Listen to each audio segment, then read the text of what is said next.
2022 on the American Great Plains, and dust storms have outnumbered supercells. Forecast models were displaying a potentially volatile environment along the Kansas dry line on Friday, April 29th. Still, models refused to break out thunderstorms along the dry line, making the potential drive a coin flip between all or nothing. Models showed a cool and cloudy warm sector with a strong cap keeping a lid on thunderstorm development. Maybe they're wrong. What do they know anyway? Maybe the sun shines. Maybe the sun shines so much the Kansas dry line initiates with thunderstorms that tap into that volatile environment. Or maybe they're right. What do I know? Maybe the cap holds. Maybe we drive to Kansas for gas. That's the tricky thing with this hobby, and it is a hobby. I do plenty of work that's tangibly efforting towards saving lives in my community and in the agricultural sector, but this, deciding when to put life on hold to drive to Kansas to observe something that may or may not exist when I get there, this is just for me. Colin was in it with me at least. Through the dark of the morning to the Kansas dry line we went.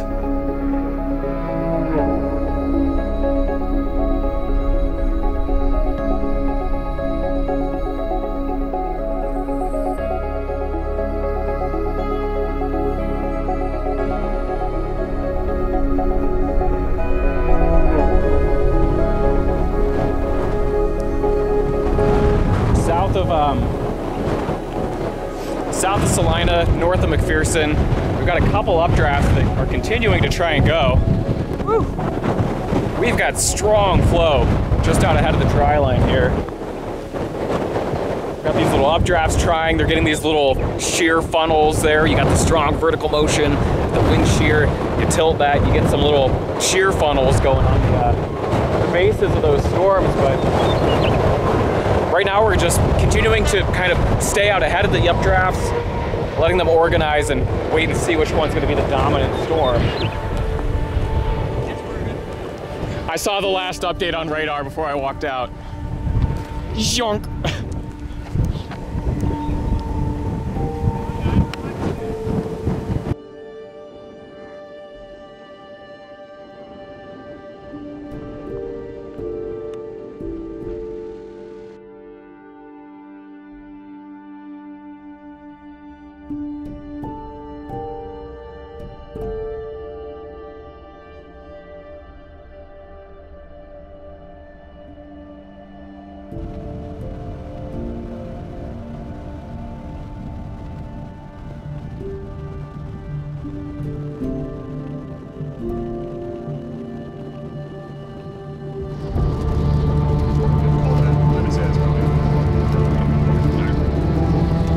I'm not pulling it in, but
Folks who were closer than us confirmed dust and even some structural debris being lofted by this tornado.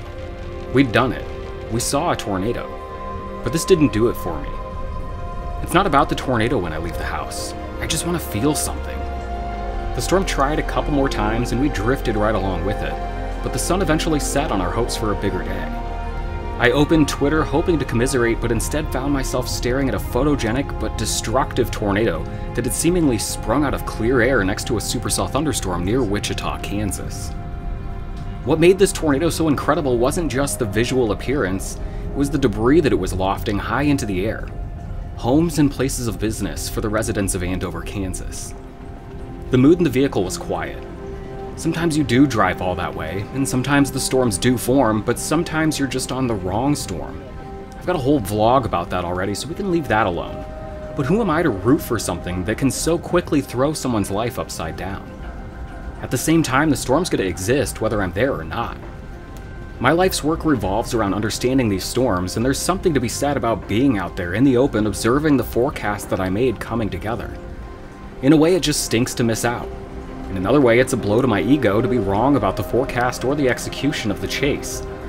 But at this time of day, when darkness settles on a chase and I'm staring at a 10-hour drive home, the only thing that matters to me is getting home safely. I stared at the 5 a.m. ETA on my Google Maps and broke the drive up into smaller chunks. Right now, it's only the same amount of time it would take me to drive to our family cabin in Wisconsin, if I were leaving at midnight. We trudged on through heavy rain and lightning, eventually making it out on the other side and finally laying my head to rest in my bed under the same roof as my family. The same thing couldn't be said for 3 storm chasers, 3 students of meteorology from the University of Oklahoma, who were killed in a hydroplaning accident while they drove through thunderstorms on their way home from the same storm chase in Kansas that day. The same can't be said for the residents of Andover, whose homes were destroyed by this significant tornado. We had plans to chase the next day in Illinois, but at the moment I just wasn't that into it. The next morning, Saturday, April 30th, it looked like there could maybe be a tornado in northern Illinois, but that just wasn't doing it for me. Low on sleep and feeling especially grateful for my family, I spent the day with them. I watched storms come and go on the radar, but nothing ever really came close to threatening us in Champaign-Urbana, until dinner time.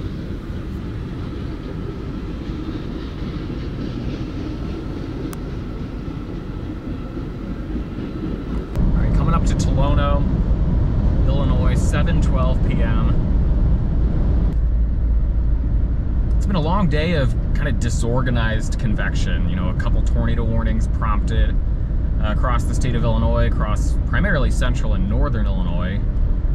I sat out all of that, and now as we get towards sunset, the cold front is lit up with a few pretty intense storms.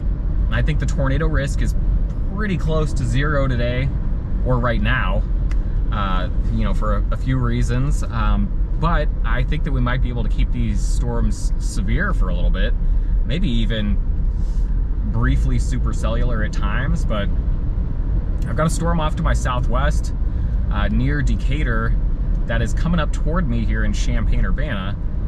I am going to try and meet it here in Piatt County towards southwest Champaign County, maybe near the town of Men. Just hoping for maybe some cool scenery, cool storm scene here at sunset. And if the core stays intense, I might find somewhere to kind of ride it out. With no tornado risk, it's might be fun to just get into the storm. Got it off to my right here, the setting sun, and then the updraft area here.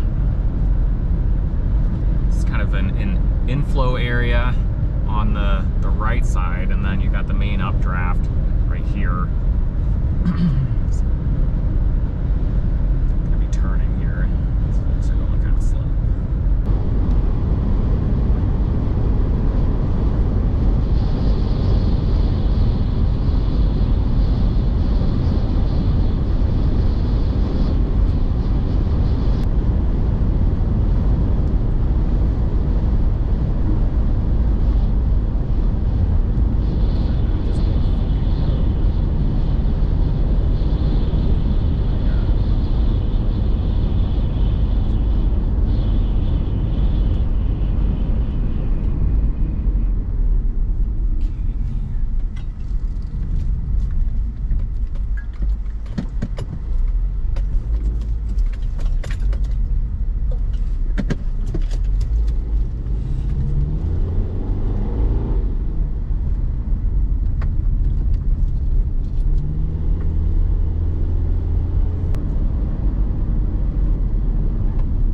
Sometimes I like to think I've got a working relationship with Mother Nature, and that she'll reward me for little decisions made along the way, but I know that's nonsense. Like I said, storms will happen whether I'm there or not. The Andover tornado certainly went on without me, and this storm would have done the same. Life feels a bit heavy these days. It seems like my anxiety is running hot every day, and when left unchecked, my anxiety can accelerate into full-on depression, where nothing sounds fun, and everything feels impossible and pointless all at the same time. Big picture, the world feels like it's in constant conflict. Shrinking down to my world, we're still just a few months removed from my wife having had a second brain surgery. She continues to recover, but not without some glitches along the way that remind us just how fragile and short this life really is. You've got a finite bucket of days to spend with your loved ones, and each day that bucket gets a little emptier. The wild thing is, you never know how full or empty that bucket is. Sometimes you go about life fully aware that the love of your life has an incurable brain tumor and that every moment is sacred. Other times, loved ones are taken in an instant without warning. The same thing can be said about my opportunity to observe severe storms and tornadoes. I've got a finite amount of storm seasons on this earth, and every moment spent with my friends staring down a menacing supercell is fleeting all the same. Some days, family gets a little more love than the weather, and these days are those days. While I watched the sun rise from Interstate 74 on Saturday morning, I wanted nothing more than to be home safe with my family. Had things looked a little tornadic during the afternoon, I'd certainly have been out the door. But it was admittedly nice to spend a warm and windy day with my ladies. I could have missed everything that day, but it sure was nice to be standing in front of this glowing orange storm in my relative backyard as the sun hit the horizon that evening. Mother Nature didn't owe me anything at the end of the day, but I sure was grateful to be standing there in the presence of this storm, feeling dwarfed by the spectacle, accepting my visual reminder that it's all bigger than me and I'm not in control of any of it. I took in the lightning spectacle that followed before making my way home, falling asleep next to my wife with my dog passed out across my legs, gentle rain and rolling thunder out the open window. Driving 1,000 miles to Kansas and back for a small, brief tornado while the storm of the day disrupted life for hundreds of residents in Andover left me feeling empty and exhausted. Yet standing in front of this non-tornadic, barely supercellular storm on my own back roads filled me back up and left me ready for the next one.